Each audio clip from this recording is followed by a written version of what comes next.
Ah. Okay, here we are. So, hello, team. Hope we're all doing well as always. Um, yeah, so let's get into today's topic. But before we do that, as always, let's start off with some wins. So, my win for today is I'm back here, back in Ontario, back more into the groove of life and everything like that. We actually just came back from the gym, and we had to take about 3 weeks off ish um, from the gym because, well, Darcy got sick and we were traveling, and then I got sick. And so we were out for quite a while. But so it was good to be back. I went back when I was still in BC. We both went back to the gym, and I was insanely sore, and all my numbers were so down, which is totally normal. However, they were remarkably down compared to my normal coming back with being sick, and that's fine. It's going to change every time. But my win is I'm surprised of how much I jumped forward. I did legs yesterday, and I matched all my normal numbers. And so next week, I can actually start like focusing on progressions. Same with upper body as well. So that's all fantastic. But today's topic, I'll just read out the question actually. It said, if you could go back and tell yourself anything prior to starting your fitness journey, what would they be and why? Advice, warn of certain challenges you might not have seen coming, etc. So that's what we're going to do. And I made notes because there's so many things I would have liked to told myself years ago. Keep in mind, I wrote on the live topic, I wrote down that it was 14 years ago. Um, that's when I got really more serious into bodybuilding. But when I actually started like stepping into the gym to improve my health, which I didn't count this, but that would have been 20 years ago. So yeah, there's a lot that I've learned in the 20 years. So let's get started, shall we? I'm going to try to make this a very nicely wrapped live, short and sweet, so I'm not chatting your guys' ears off. But I highly recommend listening through and through because someone who has had 20 years experience with this, um, there's a lot to learn. Like I find that you learn a lot from what people tell you what you should do based off their mistakes, right?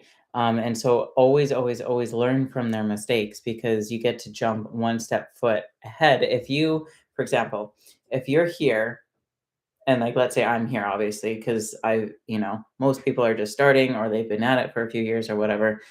Um, and there's many people past me. I'm just saying for relevance, let's say that there's a gap here and you didn't have all these years, but I'm like, hey, you should do X because of this. Then instead of if we were on the same wavelength and it took me this long to get to where I'm at, you can jump it. And then like, do you see what I mean? You just kind of get a solid foot ahead. So anyways, I'm sure everybody totally understands what that is. I know I over explain some things sometimes, but let's get into it. So first things first is I probably like how I've written this down is the first thing that I've written down is stress. I don't know honestly if there's prioritization. Stress would definitely be on the top anyways, but stress is so insanely overlooked and I was that person that heavily overlooked it. Um I laugh because I've been told I'm very stressed so many times throughout so many years, and I just thought people were like very emotional and they just like couldn't handle things. And looking back now, I realize how naive and retarded or I shouldn't say that, but how naive and unintelligent that thought process was, you know, because I was. And I didn't realize that stress was more than just mental and emotional. It's physiological and physical as well. And so that's why we really lean into stress because stress will heavily, heavily, heavily impact how your journey goes. It can make it smooth sailing, or it can really impact you. And that's something that has severely impacted me. I could have been further than where I am today for sure if I got that shit under control, and I didn't. And it's something I'm still working on, because physiologically, that's my part where it's the hardest, in my opinion, to work on. Um, versus when it's like mental and emotional, you can separate them, you can kind of like go through it, and it's just easier to dictate or easier to pinpoint. And same with physical stress is like probably the easiest one to dial down. So, anyways, I definitely would highly recommend, if you're someone who either knows you're stressed or doesn't believe stress applies to you, I would still really encourage you to be like a fly on the wall to your life and really actually see what's going on, because even if you don't feel, like I said, mental or emotional stress, um, one, a lot of the time it can be masked. Um, like you could feel like you're not stressed, but really you're just chronically stressed. So that's your normal, but that is not normal, if you know what I mean. And then another thing is, if you have any sort of like, so you could see my face is kind of red. I'm not wearing any makeup because my skin has been kind of going a little crazy with the weather changes and inflammation. And stress. And so I have eczema. And so like there I have eczema and endometriosis and IBS and a few other things, right? So if you have anything, not just those three specific things, but anything, that is physiological stress. So yes, you are already at a slightly higher stress base than someone else without it, if that makes sense. So then that is something to really, really consider. It'll affect many things. If you ever want to get pregnant, it'll heavily affect that. Fat loss, muscle gain. I can't tell you guys how painful it was when I put in like 2 years of consistent hard work where I tracked everything. I tracked all my weights, all my sets, all my food, everything, my water, everything. And I had zero progress with my muscle mass. It was heartbreaking. I literally broke down. Um, anyways, so that was a lesson that I learned. Um, for stress. So, yeah, moving on to the next one. Also, stress is a huge predictor for a lot of chronic illnesses as well. So, things like cancer, it's a big one for cancer. Um, and any just sort of like fibromyalgia, IBS, endometriosis, a lot of them, you can have genetics for it, but it can be the gasoline on the fire to get it going, if that makes sense. So, do not take stress lightly. Um, yeah, my mom actually got cancer, and a huge, like, she's over, everything's good. But a huge predictor for that was stress. And actually, in her entire group, everything that boiled down to every single person, different cancers, all boiled down to stress, actually. So, next thing is going to be with nutrition. So, nutrition with macros, we track macros. So, it's like you can eat whatever you want. I took that way too literally. You should not eat whatever you want if it fits your macros. Like, not all foods, like all foods fit, but don't make all foods fit, if that makes sense. You still want to be eating an 80-20 approach like we teach here. So there would be times where I definitely went for more like 50-50 style, 40-60 style, and 40, I mean like 40% whole foods type of thing. And that wasn't good. And I also had a lot more like 0 calorie foods. I highly recommend keeping those limited, because one, they're not actually 0 calorie. They're never 0 calorie. There's not any food that is 0 calorie. So what they can do is they can write that it's 0 calorie based on this certain amount. And when you look at it, it's normally an eighth of a teaspoon. Um, Even stevia is known for being like 0 calorie, but how is it 1 gram of carb for one of those little packs? And if you have 3 packs, it's only 3 grams of carbs. It's not a big deal. But if you're having more than that, then it can start ramping up to 20, 30 grams of carbs. And especially like the bigger things that are 0 calorie foods, then yeah, you're running into problems. And not only that, it's going to wreak havoc on your gut, and you're going to like have a ton of inflammation, ton of water retention, and it's just not a good idea. And it's just not good for you. And so that volume, if you're having a little bit, like I have my sugar-free syrup in my coffee, um, and those little things like in small amounts, totally fine. Water flavoring in your water here and there, totally fine. It's more so if it's a daily thing and then it comes down to the amount of it. Um, Okay, yeah. So another thing with nutrition that I used to do, that's a big one for anybody who struggles with cravings, overeating, binge eating, anything along those lines, is when we think that we can steal food from the next day. So there'd be times where I'd be like hungry or like I just wanted to eat something and it would put me over my macros, and I'd be like, "Well, whatever," and I'd eat it, and then I would just put it in for the next day. However, when the next day came, I was so hungry, and it sucked, and most of the time, it didn't end up actually going well, and normally it normally, like, exasperated it, and for good reason, and that's the restrict punishment cycle. However, we can normalize it looking at it that way. So I don't know if anybody's on this team is I mean, some people have, but it hasn't been it's more prevalent in the bodybuilding culture. So, I think most people have been good with it, on this team because I know that we really coach on not to do that. We just always coach on being like, just focus on the day that you have ahead. And if you overate the day before, like, don't worry about it because people do bring it up, being like, should I just take it out of this day or whatever? And so most people on this team are really really good with that. However, if you ever struggled with binge eating or anything like that, what it'll do, it'll just propel it forward. It'll just be that gasoline on the fire, just like I mentioned with stress. And also, this is a way to add stress to your body, so just don't do it. Just if you ever overeat, just realize what it is. You just ate more than food than you have. You ate more than you planned for that day. That's fine. The next day, just focus on that day. Yesterday's past. There's no point of worrying about it. Nothing you can change about it. Nothing you can fix it. And you don't care to fix it. Why? Because it's just food. Food should not have that control over you to that degree. And if it does, I understand, I hear you, but you do need to reach out to us and we do need to work on it. It's all part about the food relationship. Now, another one, just eat regular fucking meals.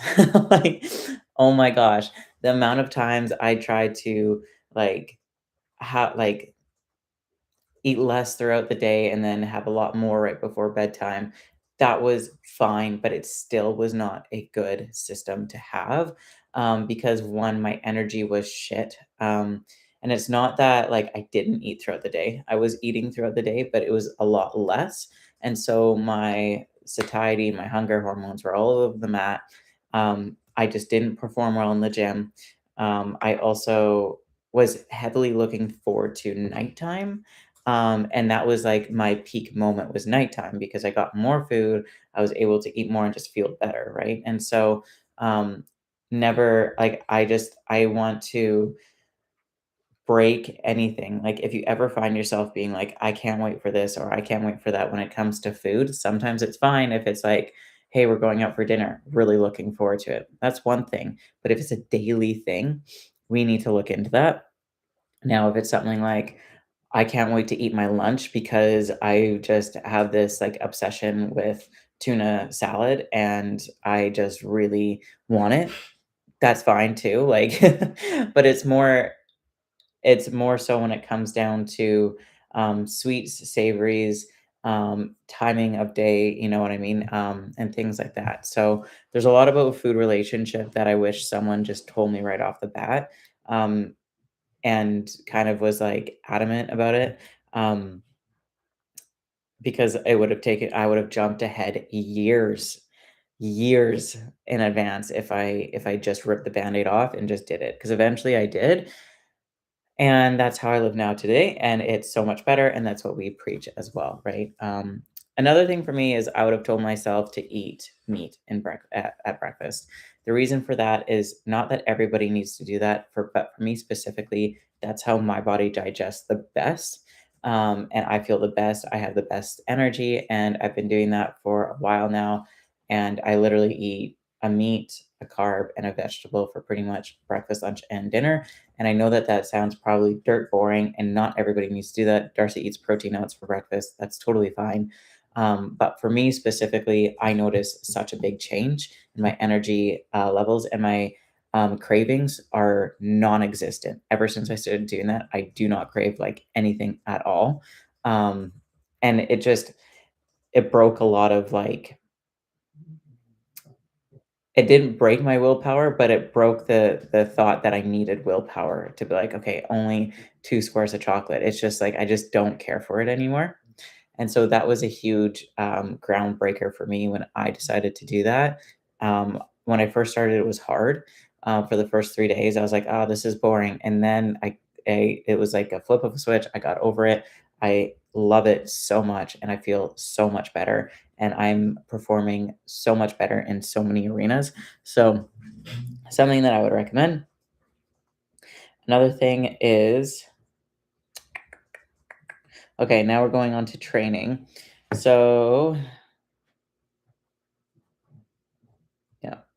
Now we're gonna go on to training. So training, one thing I wish I knew with training, I mean, there's a few things. One thing I really wish though is weights does not mean progress. There was a time, and I know like mentioned earlier in this live, where it was 2 years and I was doing everything right on paper, and I was going up in weight with like the weight that I was using in my workouts. I was doing like 10 pull ups and I started from like zero.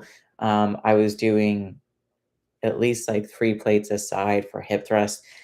And that was years ago, guys. And I'm like still relatively close to some numbers that when I was back there. And when I started to lean down for my show, I had 0 progress with muscle mass. I looked so tiny, and that's what was so heartbreaking, right? Because this whole intention and time, I was focused in on putting on muscle, and I did absolutely dick all other than increase my strength. And so during that time, my form was fine, like, not even that long ago, a few months ago, it popped up on my memory being like, fucking 8 years ago today or something like that. You know, those memories, some of them are brutal. And I was watching myself and I was like, my form still wasn't bad at all. But the thing here was is I was chasing weight and I was not focused on the overall concept of training. And what I mean by that is the quality of the movement and mind muscle connection. So, like, if you were to just look at it, you'd be like, you know what, this, like, it looks actually pretty good. It wasn't super fast or anything like that. But what I do know is that I had 0 mind muscle connection. I could not feel engagement anywhere with any lift that I ever did. Um, and it was just more so like I kept saying, like, it's weird because I can move the weight, but I can't feel anything working. Like I physically could move it, nothing was it like it felt like nothing was engaging. Things obviously have to engage for it to move, but nothing grew, and that was a big hard lesson for me to learn, was the mind muscle connection and adjacent to the stress for why I did not actually make any progress in 2 full years. And so when you're training, you definitely want to progress in weight. But there comes a time and a limit where, well, not even that. Every single time you work out, you still want to make sure you have mind muscle connection to some degree because of this exact reason. You can go up in strength, but that doesn't determine that you'll actually grow muscle. And we do want to grow muscle because that'll also help with our metabolism, which also will help us look leaner year round, right? Um, now,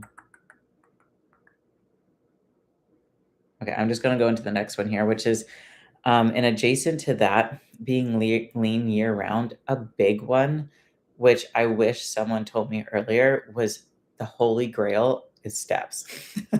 Like 100%, it comes down to nutrition. Like if your nutrition is shit, nothing will happen. You won't grow muscle, you won't lose fat, like nothing will happen if it's not good, right? But if it's good, and you want to stay lean year round and you're working out and stress is like, being moderated, steps are the holy grail.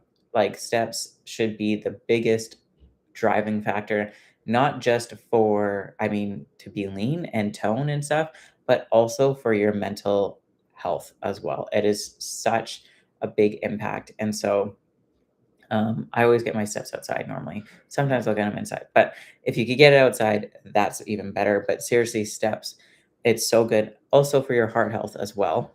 And so, I mean, and bone health, like there's so many things that it does.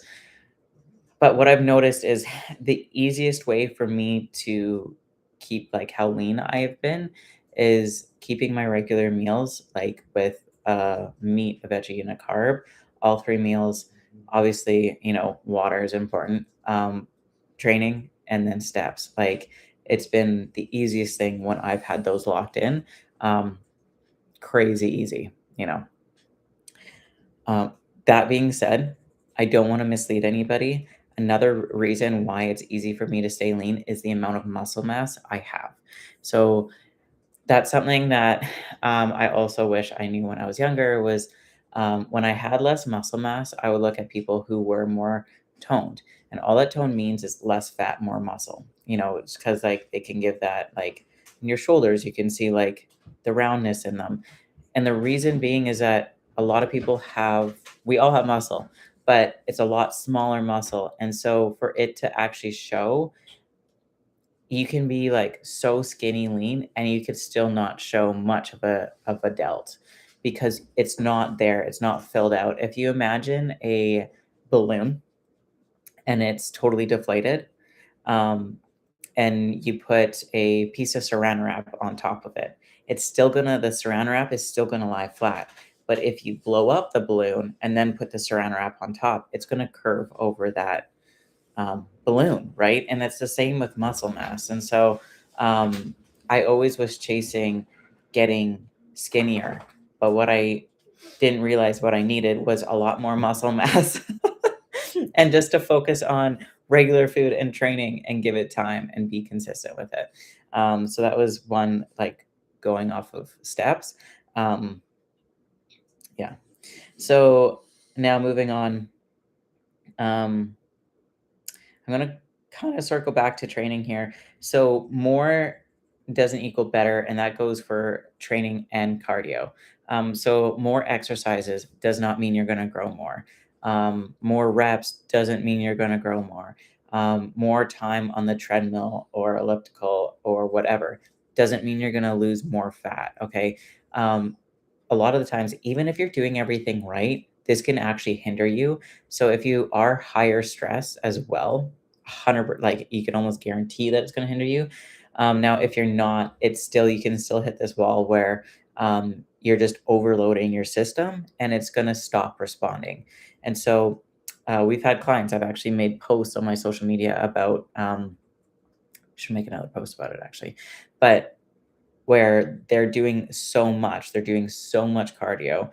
Normally, they're not lifting weight, and they're normally doing way too much cardio to try to lose fat, and they're not losing fat. And it's because they're just doing way too much. And then also that can trail into nutrition and things like that. So um, it's less likely when that happens for someone if they're actually eating the right amount of food to lose fat.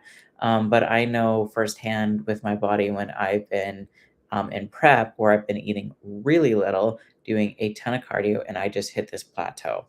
Um, and so it definitely can happen. It's less likely when you're eating more food, and it's less likely when you're actually working with a coach, just because they are going to be on top of your nutrition. Because a lot of people, if you're not tracking your nutrition, you're doing a shitload of cardio, you end up overeating, and people don't realize it. They think they're eating just to their hunger, and they're actually not. And it's this whole thing. So, anyways, more does not equal better.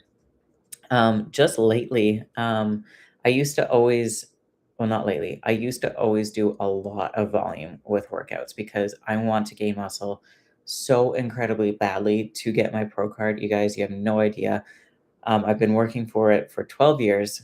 Um, just another thing to keep in mind if you're like, man, I haven't been hitting my goals, it feels like forever. Just remember, I've been working at my pro card for 12 years and I still don't have it. And I don't know when I'm going to get it.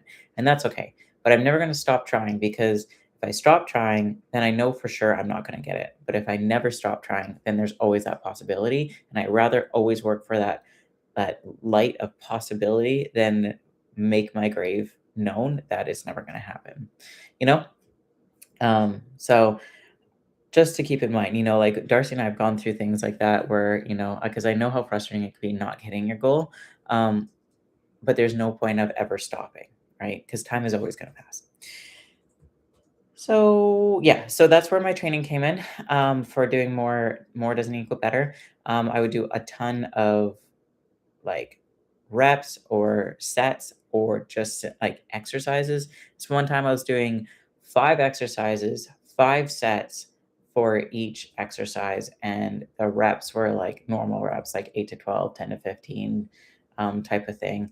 And way too much, way too much in compare like for my body. So with someone like me who is higher stress, on average, um, like we should be doing a lot lower. So a lot of people won't be to this degree. I'm getting very warm, you guys, so apologize.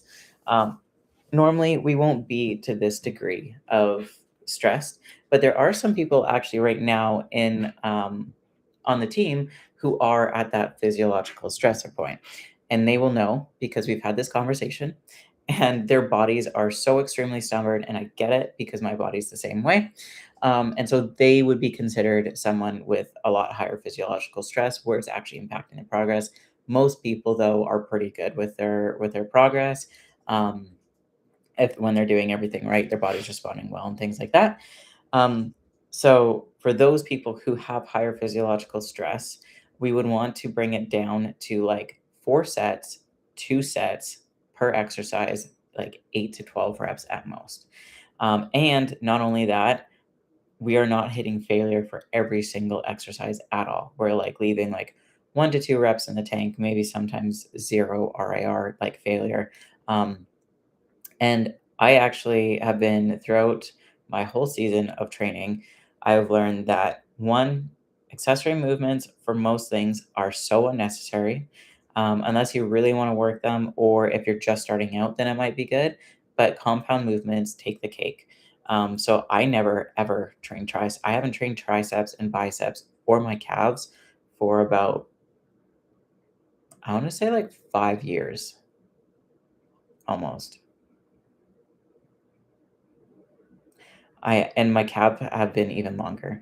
One, I naturally have very large muscular calves, so let's put that to the side because my whole family does. No idea why. Actually, I do, but anyways, but like arms and my arms are still very proportionate to my body, and the reason is because when we do things like for example, a lat pull down or like any sort of back movement, like a row, like if you're thinking row, do you see how my biceps going to engage? If I'm doing shoulder press, my triceps is going to engage. So they are still engaging, they are still working, and I've gotten to a point where I just don't need to do that anymore, and it just takes out more energy and it gets puts into other areas that don't need to be worked versus I could be working more strategically on other areas like my shoulders or my back or my glutes or something like that. And when you do a lot of sets and reps, what it's going to do is give you a lot of like physical fatigue. And that doesn't actually mean that it's good. So things like, when people like, oh, I got it burned, like I worked hard. That doesn't actually mean it was a good workout. Um, I like when I feel a burn because it targets the area that I've worked, or it tells me like, hey, you've worked this area. And sometimes that's a good thing. And sometimes I'm like, why was that? Because I wasn't supposed to be working that area. So then I start to reflect back to my actual workout to see like, saying like, did I do anything stupid? My form's off or anything like that. But when I like do glutes and then the next day I go to sit down and my glutes are sore, I'm like, perfect.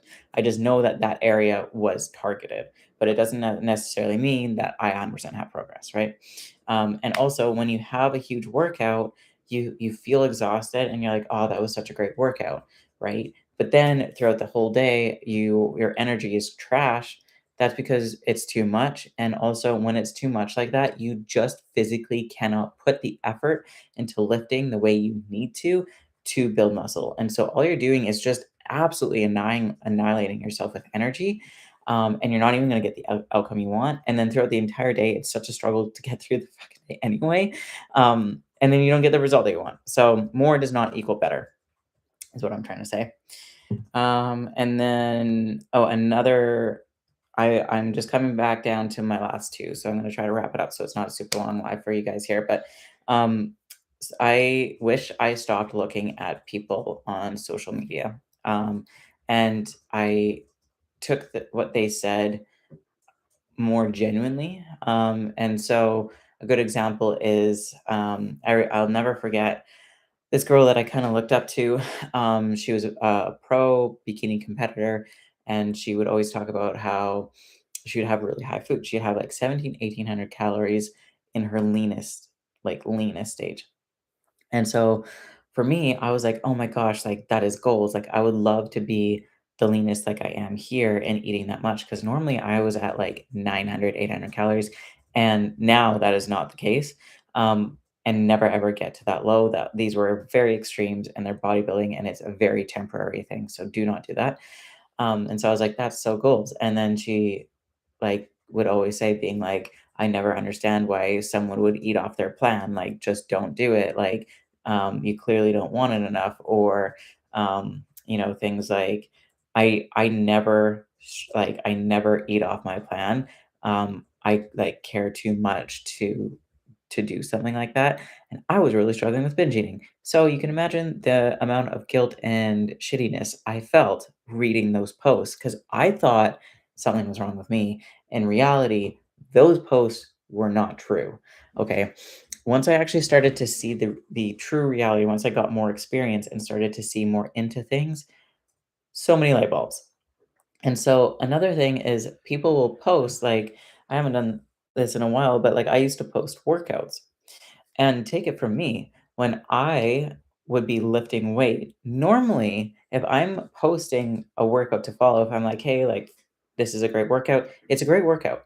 But I record these workouts after my own workout. So I'm not using heavy weight in the videos, at all. That is not my working weight. There has been a lot more times more recently in the past, like, couple years where I'm actually using my working weight, but that's normally because it's a reel and there's like text over top and I'm just doing like a few reps and it's because I recorded my whole set and then I just clipped a portion of that video out and I've used it on social media.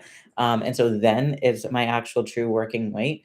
But a lot of the times, if we're like social media, people will record it, like they'll go in to film because you have to remember this is people's careers, right? Like that's their job. If they're an influencer, if they're a coach, if they're whatever, they're going in to film certain things to show you guys and not you guys, but like myself included.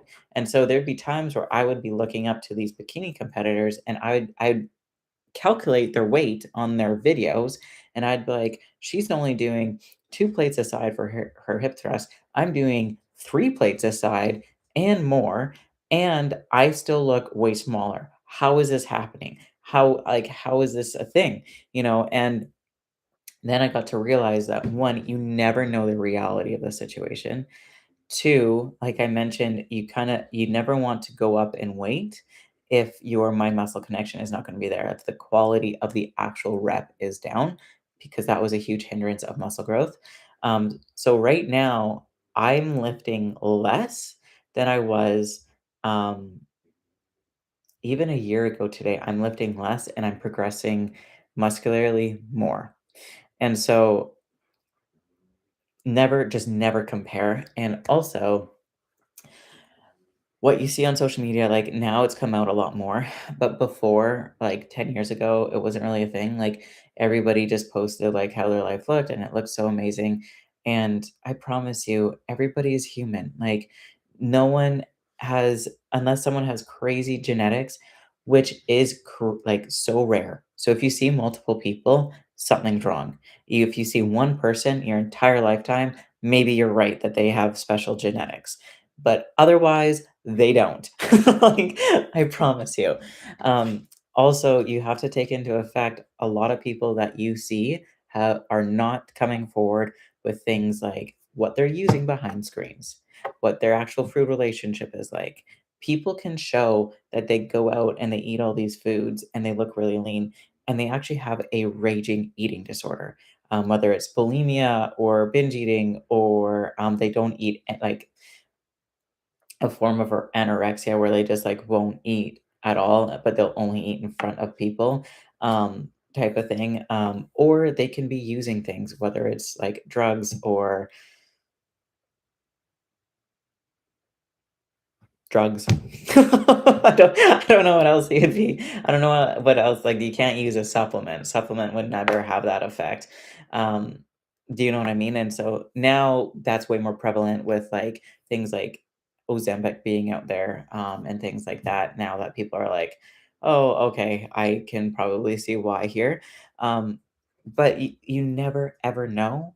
And even if someone doesn't, I don't know, like, say anything, or not just that, just I wish that someone was like, "Just focus on yourself, have blinders on yourself, and take things from the outside view as grains of salt," but just to know that the honesty is probably not there.